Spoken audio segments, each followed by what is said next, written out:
We take it for granted. You put the tap on, there it is. Imagine water not coming out.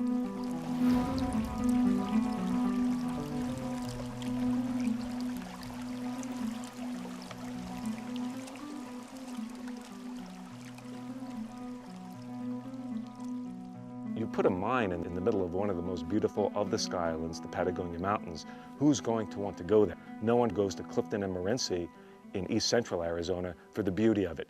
If we knew that the 1 million gallon consumption per day that the mine admits to needing would not leave us all high and dry, then I imagine there are some number of people who would be less worried, but we don't know. And so that's very stressful because we don't really know how deep people can afford to drill down to get more water.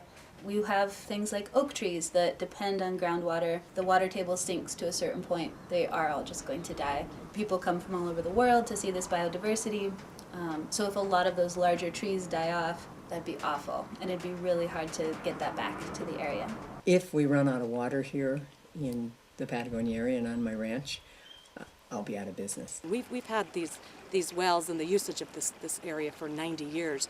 If they come in and start affecting what keeps us as a vital business, I mean, if we don't have water, we can't have horses. It is legal to actually create a mine that will have toxic drainage for thousands of years. Very, very small scale mines that were built during the Roman Empire are still generating heavy metals and acid today. We don't really have a very good understanding of what the impacts of historical mines and shafts have been, never mind what would be future explorations. I think the unregulated use of water that the mine is proposing will affect our area tremendously. And who's going to monitor that? Apparently, as it stands now, the mine itself will monitor that, which is like the fox monitoring the hen house.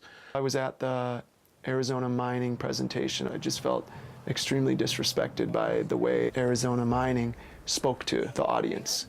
It's really hard to see that pie chart, but could you actually tell me what percent is Santa Cruz County? That number right there has nothing to do really with the money that's going to be spent in Patagonia. You should probably say in surrounding areas and potentially Patagonia. I'll change the slide to placate you.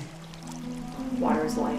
All my clients, all the folks that I deal with know that because in some ways they're being challenged by the loss of it, the contamination of it. With lead and arsenic, and I mean, it affects children and it affects the critters in our environment.